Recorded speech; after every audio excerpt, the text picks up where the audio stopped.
Pada zaman dahulu, diceritakan di sebuah desa terpencil di daerah Kalimantan Barat, hiduplah seorang janda tua dengan anak gadisnya yang bernama Darmi. Darmi merupakan seorang gadis yang sangat cantik jelita.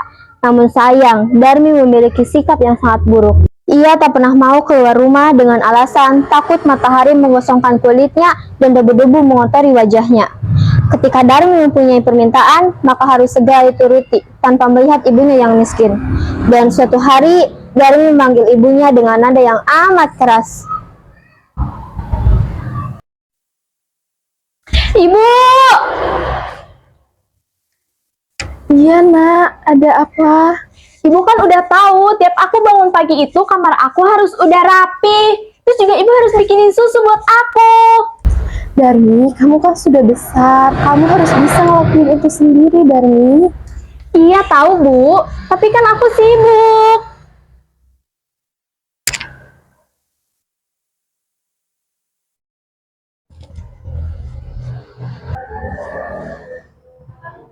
Siang hari pun tiba. Sang ibu mulai bersiap-siap untuk pergi ke ladang. Sementara si Darmi masih belum selesai juga berdandan. Saat hendak pergi, si ibu tidak lupa mengajak Darmi untuk membantunya ke ladang. Tetapi tentu saja Darmi menolak.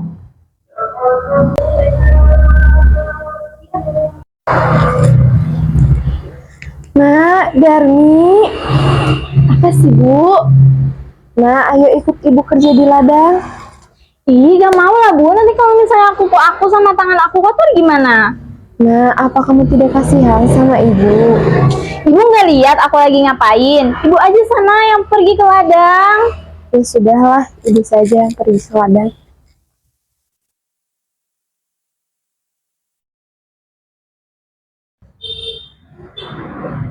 Waktu sudah menunjukkan sore hari dan sang ibu pun pulang ke rumah. Darmi yang menyadari hal itu langsung menghampiri ibunya dan meminta upah hasil kerja ibunya untuk diberikan kepada alat-alat kecantikan. Nah, ibu pulang. Mana upahnya, Bu? Nah, ini dia. Jangan nak, itu buat membeli beras. Tapi lipstik aku udah habis, Bu. Harus beli yang baru. Kamu itu memang anak tak tahu diri, Darmi. Kamu itu cuman bisa minta aja.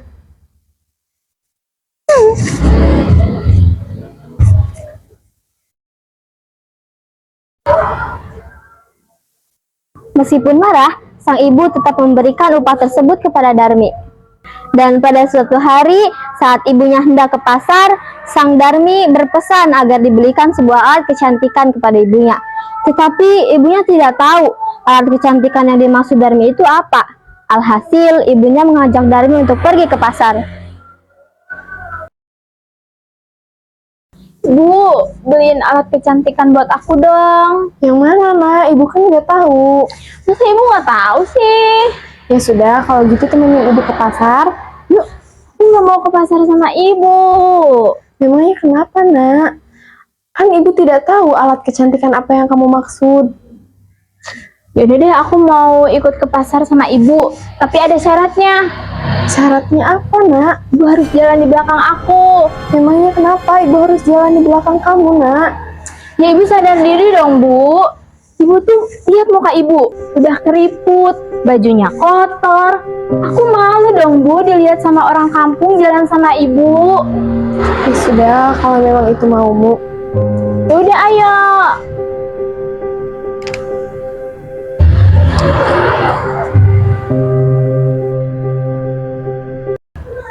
Walaupun sedih, sang ibu tetap menuruti permintaan anaknya. Mereka pun berjalan ke pasar secara beriringan, dengan Darmi yang berada di depan dan ibunya berada di belakang dengan melonteng kantong belanjaan. Sesampainya di pasar, Darmi pun langsung menuju ke toko alat kecantikan langganannya.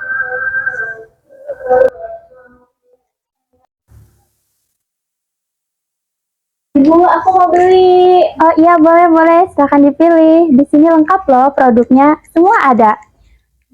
Aku mau yang ini deh. Ini berapa ya? Oh, itu cuma 20.000. Ya udah deh, ini uangnya ya. Ya, makasih Kak. Iya. Darmi, sebentar ya, ibu mau beli sayuran dulu. Yaudah sana cepet, jangan lama-lama. Aku gerah nih.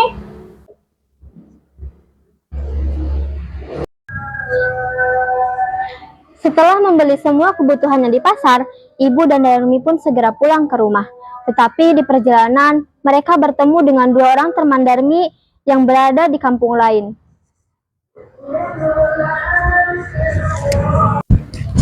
Hai Darmi.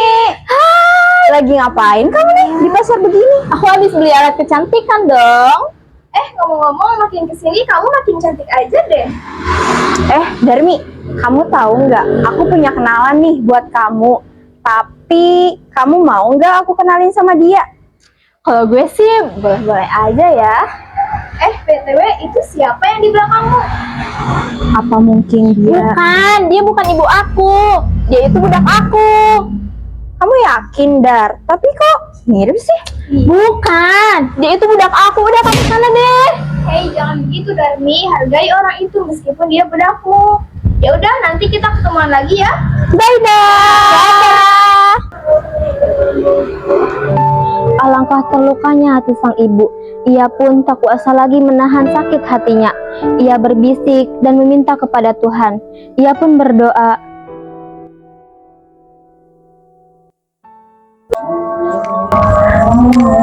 "Cepet dong, Bu. Ya Tuhan, hukumlah dia, hukumlah anak durhaka ini. Kaki aku gak bisa digerakin. Maafkan ibu nak, itu karena perbuatan kamu sendiri.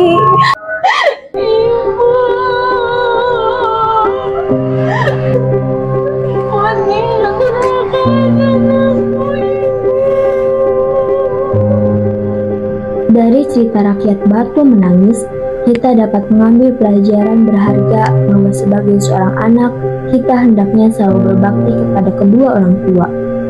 Ibu adalah sosok yang telah mengandung, melahirkan, dan merawat kita dengan penuh kasih sayang. Tak peduli bagaimana rupa kedua orang tua kita, baik mereka miskin ataupun kaya, mereka tetaplah orang tua yang patut kita hormati, sayangi, dan rawat sepenuh hati. Dengan menghormati orang tua, kita akan mendapati keberkahan dalam hidup kita, sebuah anugerah yang tak ternilai harganya.